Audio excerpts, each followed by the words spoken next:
Right now, one of the arguments that's circulating online against private gun ownership is that the Second Amendment does not actually give people the right to own guns. This argument, usually propagated by people who are outside of the legal profession, typically goes something like this. The Second Amendment doesn't actually allow people to own guns. It only allows the state to own guns in order to form something like a National Guard. Now, the reason for that view is not really a mystery. In fact, I myself, when I first began to study law in college, I thought the very same thing. That's because within a modern context, the plain language of the Second Amendment is a little bit confusing. Here is, just for your reference, exactly what the Second Amendment reads. Quote, "A well-regulated militia, being necessary to the security of a free state, the right of the people to keep and bear arms shall not be infringed." And so it's quite easy to look at the surface of those words and assume that the right to keep and bear arms only applies to militias who are in the service of protecting a state. And in the modern context, that's something like a National Guard. However, that is not in fact true. And to understand why, well, we need to do two things. Firstly, we need to smash those like and subscribe buttons so that this video, as well as this information, can be shared out to ever more people via the YouTube algorithm.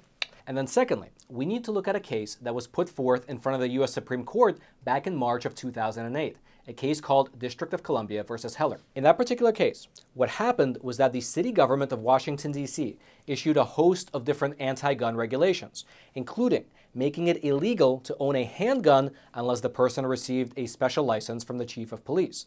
And those licenses could only be issued for 1 year at a time, meaning you would have to go back and renew it every single year.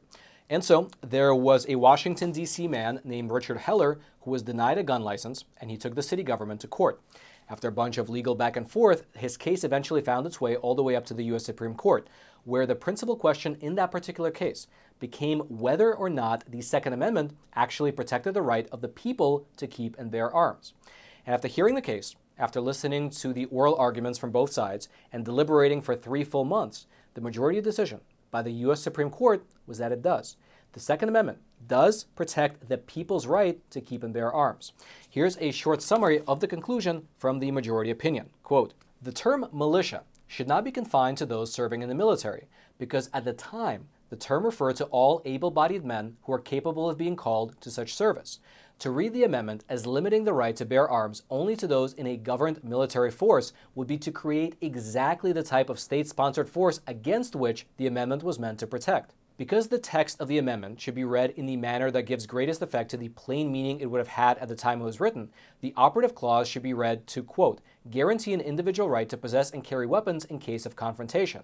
This reading is also in line with the legal writing of the time and subsequent scholarship.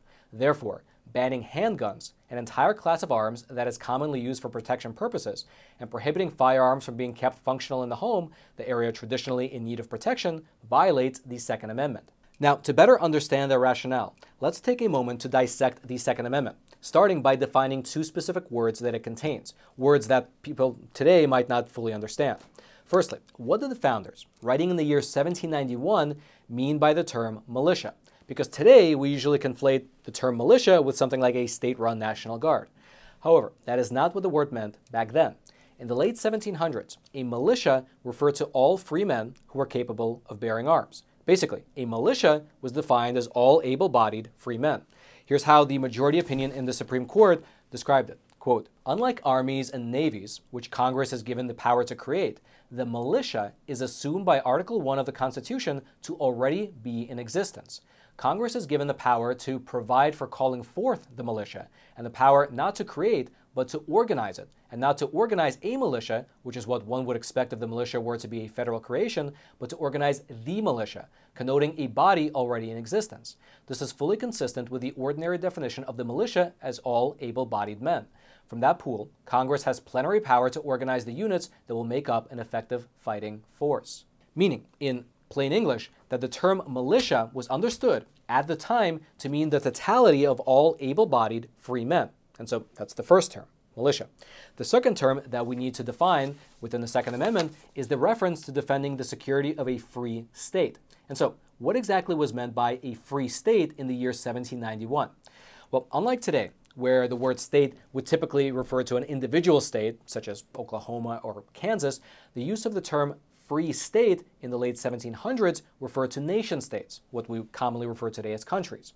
Here's again the U.S. Supreme Court on this particular term. Quote, "The phrase security of a free state meant security of a free polity, not security of each of the several states. It is true that the term state elsewhere in the Constitution refers to individual states, but the phrase security of a free state and close variations seem to have been terms of art in 18th century political discourse, meaning a free country or a free polity. Moreover, the other instances of state in the Constitution are typically accompanied by modifiers making clear that the reference is to the several states, such as each state, several states, any state, that state, particular states, one state, no state. And the presence of the term foreign state in Article 1 and Article 3 shows that the word state did not have a single meaning in the Constitution. And so, taking these late 1700s, early 1800s definitions into account, here's how the Second Amendment would read if it was written today, but we're still conveying the same meaning. Quote, "A well-regulated body of free men, being necessary to the security of a free nation, the right of the people to keep and bear arms shall not be infringed." Then, the U.S. Supreme Court, within their majority decision, spent a good deal of time going through the relationship between the prefatory clause and the operative clause of the Second Amendment. And without going into too much of the legalese, what they were basically laying out is that the first part of the Second Amendment, the prefatory clause, explains the reason for why this right is necessary, while the second part, the operative clause, explains what the right actually is. And so, essentially, in order for free people to defend a free nation, the right of the people to keep and bear arms shall not be infringed. And furthermore, when you look at it through a historical lens and bear in mind the historical context, well, the true intention of the Second Amendment becomes rather clear. That's because the founding fathers of our nation, they did not write the Second Amendment because they wanted to go hunting. They had just finished fighting a bloody war against their own king because that king had become tyrannical against them. And after the war, they codified the Second Amendment to the U.S. Constitution, not so that they can go hunting, not even so that the people can defend themselves against petty criminals, but rather, the Second Amendment, within the Bill of Rights, is there for one reason and one reason only: to protect the citizens of our republic from their own government if and when that government becomes tyrannical. It's written to give the people of the individual states the ability to protect themselves, their families, and their communities from a government that becomes a terror to its own people. It was not put into place in order to allow the state governments to own guns. That would be exactly one of the problems that the framers of the Constitution would want to avoid. Instead, the Second Amendment to the U.S. Constitution enshrines the right of the people to be able to bear arms and to defend our country against tyranny, both foreign and domestic. Now, today, people can, of course, argue about whether we still need a Second Amendment. People can go back and forth about whether it should be repealed or not. But if someone says that the Second Amendment doesn't actually guarantee the right of the people to own guns, well, that's just not true. The facts of the matter prove otherwise. If you'd like to go deeper into these legal theories, I'll throw all my research notes down into the description box below this video for you to check out, including the entire majority decision in the Heller case. If you're interested in this type of thinking, well, that decision is quite interesting to read, and the link to it will be right there at the top of the description box. Check it out if you would so like. And then lastly, let me show you this beautiful coin.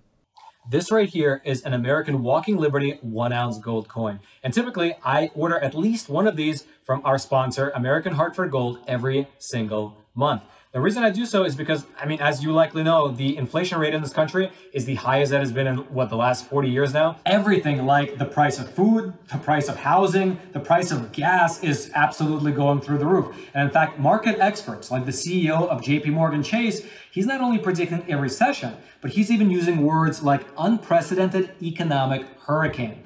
And so listen, I absolutely do not give you any financial advice, but I would recommend that you do what I do, which is pick up the phone and call American Hartford Gold. Their super friendly staff can help you diversify your portfolio by either getting physical gold and physical silver delivered directly to your doorstep like I do, or deposited directly into your IRA and your 401k accounts. They make the entire process super simple. And actually, besides me, they have an A+ rating with the Better Business Bureau with quite literally thousands of satisfied clients around the country. And best of all, to our viewers, to the viewers of Facts Matter, they are currently throwing in $2,500 worth of free silver on your first qualifying order. So giving them a call is an absolute no-brainer. So pick up the phone and call 866-242-2352. That's 866-242-2352. Or text Roman to 6 5532. The link will also be down in the description box below. And then let's head on back to the studio. And then until next time, I'm your host, Roman from the Epoch Times. Stay informed, and most importantly, stay free.